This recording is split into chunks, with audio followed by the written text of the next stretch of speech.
Hello everybody, this is Wolf of Dimensions, and today we will be doing a reading from a book series based on Star Trek the Original Series, which is based off of the TV show of the same name from the 60s featuring William Shatner as Captain James T. Kirk.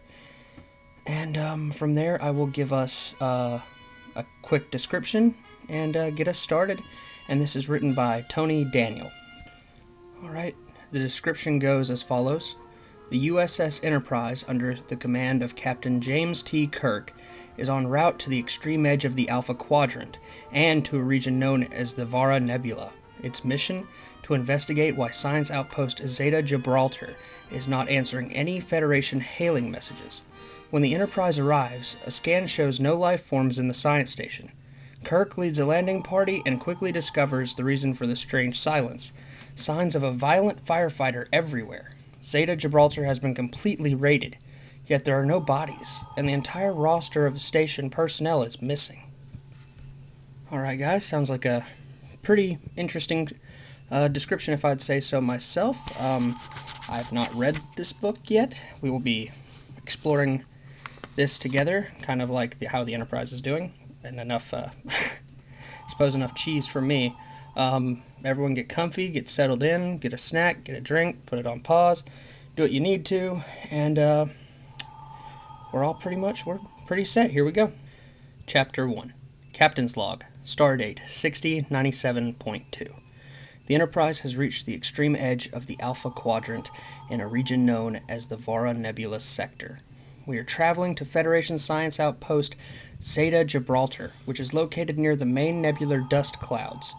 The outpost is not answering hailing messages, and there has been no word for over a standard week. Our mission? To investigate why Zeta Gibraltar has gone dark. Captain James T. Kirk swiveled in his captain's command chair towards Mr. Spock, who was peering into his science station scope at a display of data coming in from a remote scan of the planetoid below. Anything, Mr. Spock? No signs of life, Captain, and no signs of human biology, living or dead, Spock replied. The complex's computer system and life support are still functioning normally, and I'm conducting thermal regression analysis in an attempt to determine how long ago the staff was present in the main laboratory complex. I will have results momentarily. Will your regression provide answers as far back as the moment communication was lost with the outpost? It should, sir. Very good. Kirk frowned. 7 days without a word at an outpost that usually sends in a daily report, he said. He turned to Lieutenant Uhura, the communications officer on the bridge. Any response to our hails, Lieutenant? Uhura cupped her hand to her earpiece and shook her head. She wore a worried expression. No response to multiple hails, sir. No emergency signals or beacons. It's as if they disappeared without a trace, Captain. We'll see about that, Kirk replied, a grim set to his jaw. The science staff has to be somewhere, he thought. The Enterprise will find them. Kirk glanced around the bridge, feeling pride both in the efficient manner in which everyone went about his or her job, and also in the brilliance and creativity of his officers. The captain knew he was inordinately proud of his crew, but they had accomplished much together. He felt lucky to command them, and responsible to make use of their skills in the best way possible. They were the best of the best, and Kirk was keenly aware that they expected no less than full engagement from him. Besides, the Enterprise had a reputation to keep up as one of the best ships in Starfleet. We will find those scientists all right, Kirk thought. But whether they'll be living or dead when we do, that's another matter. Captain, I am picking up heat signatures in my thermal regression analysis, small differentials in surface temperatures within the station. Analysis? Something occurred approximately 6.4 days ago. These heat differentials may indicate use of energy weapons, sir. They point to disruptor technology. There was a firefight? This is a science outpost. That is how the current data correlates, Captain. We're going to have to find out in person, Kirk said, rising from his command chair. Spock, you're with me. Lieutenant Uhura, have a full security team meet us in the transporter room. Aye, sir, Uhura said. She touched a signal pad. They're on their way. Good. You're with us as well. I'll want you to examine the outpost communication records. Chekhov, you'll assist Mr. Spock with his scans. Mr. Sulu, you have the bridge. Kirk turned toward the portal to the bridge turbolift. The familiar tingle of anticipation was under his skin, the feeling he got whenever he led a landing party. This mission may turn out to be a routine sensor sweep, or it could develop into a situation that pushed him to the limits of his abilities. His rational side may hope for the former, but there was a part of him that always craved a challenge and action, even danger. Kirk knew that he suppressed the part of his psyche that lived for the excitement at his peril. On this occasion, the captain had a feeling he wouldn't have to go looking for trouble. Trouble was about to find him. With a shimmer of coalescing particles, the landing party materialized in the laboratory's central monitoring room on Zeta Gibraltar. It was a fairly large chamber with multiple sensor readout arrays lining a curving wall. The ceiling was a good 5 meters above them, and along the walls were large hermetically sealed windows, partially opaqued against the system's sun. Gibraltar was a young blue star still accreting mass in this very dusty system. The star was on the outlying arm of the Vera Nebula that intruded into Federation space. The nebula itself was a great mass of debris from a supernova that had exploded 1 billion years previously, creating the breeding ground for 1,000 smaller stars and systems. By day, the local star brightened the sky to an almost ultraviolet purplish blue. Zeta Gibraltar's days were only 10 hours long, although it was presently daytime on the planetoid.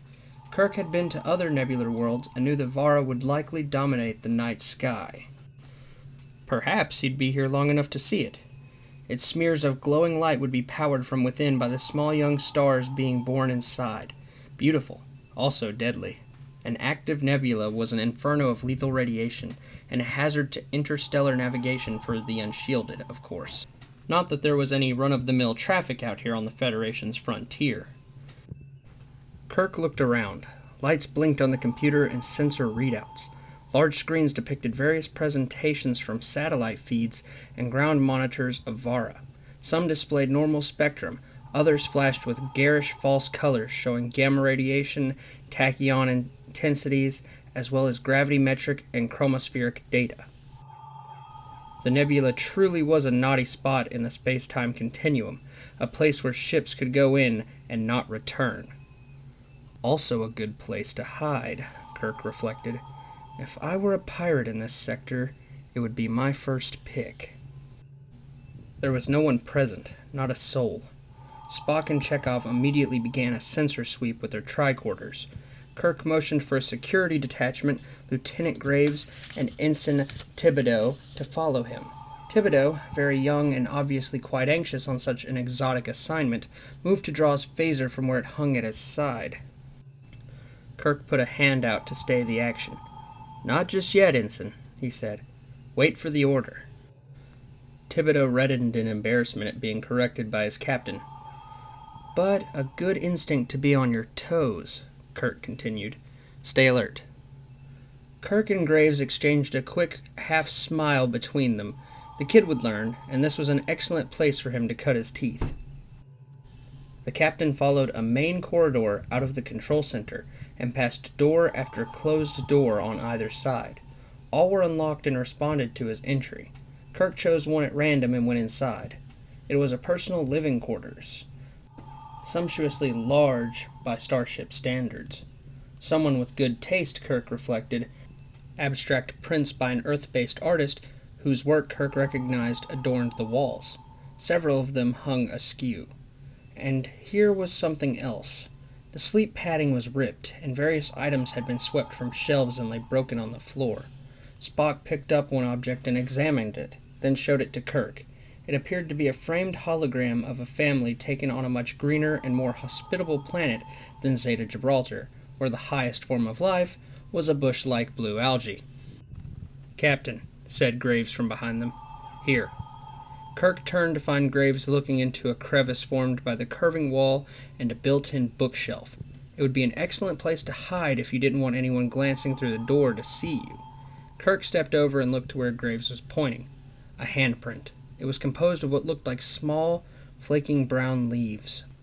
Portions had fallen away, but the smeared outline of the hand, it was a left hand, was still apparent. Kirk didn't need a tricorder readout to tell him what the flaking brown substance was. He'd seen enough of it at various times. Dried human blood. Someone had stumbled into that wall with blood on a hand to leave such a mark. Not good, Kirk said. Let's check elsewhere. They passed through door after door, and many, though not all, of the quarters appeared to have been tossed. Cushions cut, padding ripped out, items knocked from behind shelves to get at what may be hidden behind. Raiders, sir? Thibodeau asked. We don't know yet, Ensign, Kirk replied. Someone was certainly looking for something, or someone, in these quarters. They entered another room, and Kirk paused. Surprised. This room was most decidedly not like the other personal quarters they'd examined. It was a living space, yes. There was a bed and a desk, but instead of the plasto-ceramic standard furniture he'd seen elsewhere, these were made of what looked like wood. Mahogany, Spock said, anticipating Kirk's question. And the wardrobe is of American chestnut. That must have cost a fortune to ship out here to the butt end of nowhere, said Thibodeau. He raised a hand over his mouth, as if he'd spoken out of turn, but a nod from Kirk seemed to put him at ease again. On the wall was a portrait in an ornately carved frame. It was no holographic image, but an oil painting depicting a stern-looking man. He was dressed in a coat over a ruffled shirt with a cravat tied around his neck. Even more curious, the man in the portrait was clearly wearing an elaborate wig of gray hair curling down his shoulders. Something odd about this furniture, Captain? Chekhov put in. Yes. It seems to be, well, breaking down, Chekhov continued, his accent as usual, turning the W sound into a V.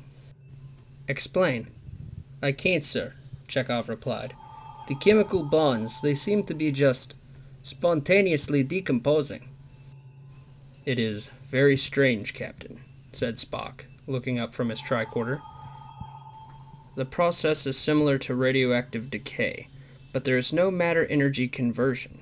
Whatever the process may be, it is accelerating. Every piece of furniture in this room will have disintegrated to dust within the next 6.4 days. The walls were hung with fabrics, and a window looked out onto the planetary landscape.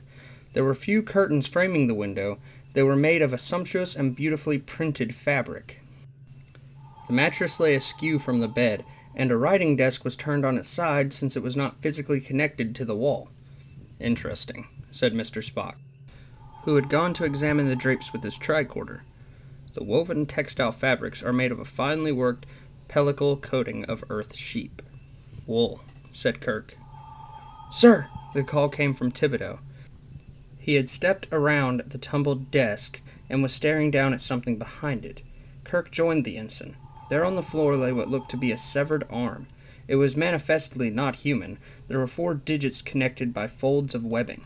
A chunky armband glistening with gemstones was about the wrist, but it was bare otherwise. It appeared to have been severed below the shoulder, but what was most arresting was the color.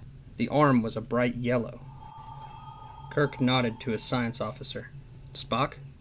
Spock turned the tricorder's biosensors toward the arm. Fascinating. Most definitely a bilateral appendage, Spock said after a moment. A twist of the tricorder controls presented Spock with further analysis. 37 chromosomes, and trio-based gender determination. Not human, Kirk said. We have 46 chromosomes. Not Vulcan either, nor Romulan, Klingon, or in fact any known Federation sentient species, Spock replied. Hypothesis, Mr. Spock? Not enough data at present, Captain, Spock replied. Best guess. Spock cocked his head. I know you all too well, my friend, Kirk thought. Never a moment when that magnificent mind of yours isn't bubbling with one idea or another.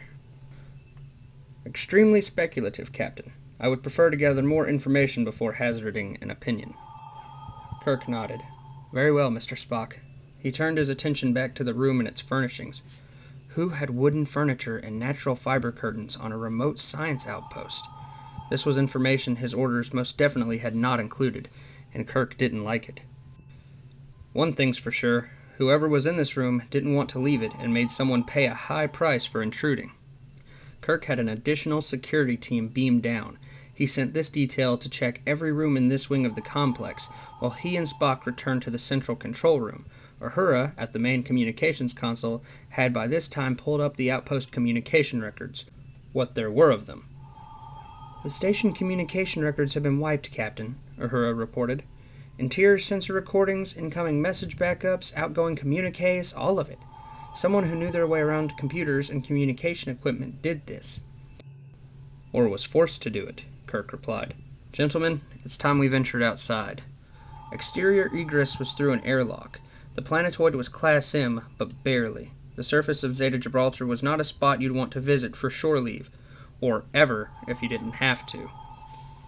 Atmospheric pressure was slightly lower than Earth normal, much closer to that of Vulcan. Gravity, on the other hand, was almost 20% higher despite the planetoid's compact size. This was due to a dense iron core so large it even extruded through the surface in spots.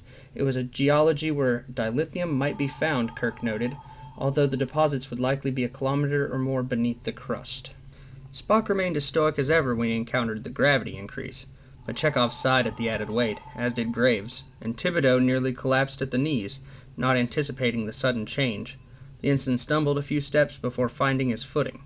Kirk felt the change immediately when he stepped out onto the gritty, dry soil of the surface. The station interior obviously generated artificial gravity at 1G to lighten the planetary effects. This was another odd hint of luxury for a scientific outpost. An assignment to such a frontier facility usually meant roughing it and getting used to whatever gravity you happen to find holding you to the planet or planetoid. "On polny mudek," Chekhov exclaimed. "Even my eyelids feel heavy." Kirk nodded and led the group forward. There was a bright blue algae-level vegetation in clumps all about. An odor not unlike rotting seaweed filled the air. What there was of air, that is. "The ground cover is colored blue to filter out excessive sunlight that would break down the normal photosynthetic process," Spock remarked. "Much like some desert plants on other M-class worlds have red leaves in order to filter out intense light from a mainline yellow-red sun." Up ahead about 50 paces, Kirk spotted an area that appeared to be bare of all vegetation. "Come on," Kirk said, and directed the others to follow him towards it. When they arrived, Kirk saw that it was exactly what he'd expected, a blast zone. Recent. Notice the burn marks at the outer edge. The ion signature indicates a matter-antimatter powered propulsion device was present here 6.4 days ago, Spock said. "The day that the outpost missed its first daily report," said Kirk. "Precisely," answered Spock. "A landing craft?" said Kirk. "Very likely, Captain. However, it is a very peculiar ion signal." Spock took several steps towards the blast zone, his attention still fixed on his tricorder. Kirk looked around to see if there were any other signs of what had taken place. A white flash of something tangled in one of the algae bushes caught his eye, but before he could examine it more closely, Ensign Thibodeau's voice called out, "Mr. Spock!" Kirk whirled around to see the ensign backing away in horror from something on the ground, something Spock was about to inadvertently step on. There was no way Spock could react quickly enough to avoid it. Suddenly, in a streak of gold and black, Chekhov barreled into Spock's torso, pushing the first officer to the side. Spock, a very difficult man to drop, merely stumbled a few steps sideways, while Chekhov himself crashed into a bush. Kirk came closer and saw what it was Spock had been about to come down on. A flat saucer shape with a pin sticking up from its top. Landmine, Kirk thought. Outlawed in the Federation, but in use outside its boundaries by backwards military regimes of various stripes and pirates. Spock came beside Kirk and examined the device with him.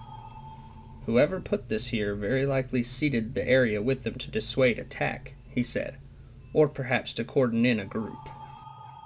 "I'd bet on the latter," Kirk said. He turned to the others. "Be on the lookout for these landmines. There are probably more of them." Chekhov, who was on his hands and knees, extracted himself from the algae bush. He had a few scratches on his face and arms, but otherwise seemed none the worse for wear. He grinned when he saw Spock was all right. "It seems you owe Mr. Chekhov a debt of gratitude," Kirk said. Spock looked surprised. "My death or dismemberment would have disrupted the mission," he said. It was the only logical thing for Ensign Chekhov to do. Kirk looked at Chekhov with a wry smile and shrugged. The navigator returned the smile and shrugged back. They both knew to expect that reaction from the first officer and were amused rather than irritated. What Spock lacked in emotional response, Ensign Thibodeau made up for in buckets. The young ensign had his hands to his knees and was gasping for breath. Kirk was about to go to him to see what was the matter, but Chekhov spoke first. "Captain, allow me. I believe I know what he is going through very well. It was not long ago that I was a green officer on his first assignment." "All right, Mr. Chekhov, handle it," Kirk said. "Spock, let's see what else we can find out." He was about to leave it at that, but added, "And watch your step, won't you?" He knew the teasing statement would likely have no effect on his first officer, but he couldn't resist if only for his own amusement. "Indeed, Captain," Spock replied with a raise of the eyebrow. "That type of landmine has a blast radius of 15.3 meters, if I'm not mistaken. The ensuing explosion would likely have eliminated the entire landing party as well as myself had I activated it. I shall take care not to trigger one." Did I get to you, Spock, or was that merely a display of routine logic? Kirk thought. It was always impossible to tell, which was another fascinating characteristic of his friend and second-in-command. Alright, everybody, that ends Chapter 1, and we will get Chapter 2 done pretty soon, fairly soon, and I hope you all enjoyed this first reading of Star Trek, the original series, The Savage Trade. And everyone have a nice evening, have a nice night, whatever it is, and goodbye.